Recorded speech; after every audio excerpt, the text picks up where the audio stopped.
This was and is a pretty big and complex issue, so I try to be as respectful as I can.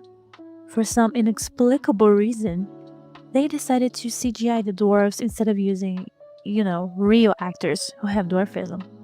In my opinion, they cartoonized inclusion instead of actually doing something that embraces it.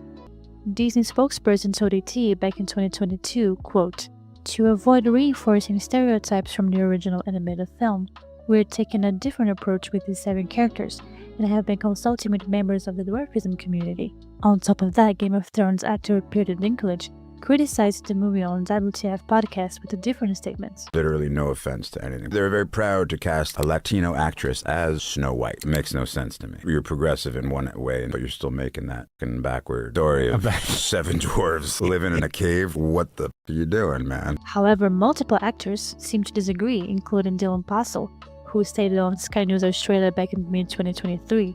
I can't go out for the Harrison Ford or the George Clooney roles because that's not for me.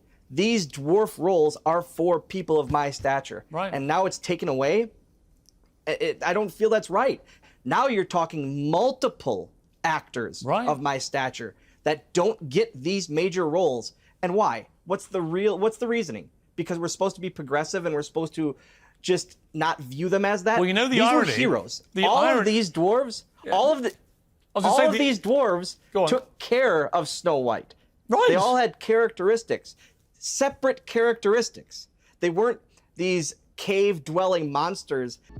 I see both sides, although I have to agree with Dylan on this one. I personally feel like the story isn't degrading or offensive, but it's not my place to speak about this with property, so just leave this one out there. The point is, it wasn't looking good for Disney, so they decided to cast a different group of actors, not all of them having dwarfism, and use motion capture to portray the characters. Diversity? What is that? Let's just CGI those guys and we shall be fine. Final note, the CGI looks terrible. Terrifying, actually. It took almost the whole running time for me to get used to it, and still, it wasn't working super well.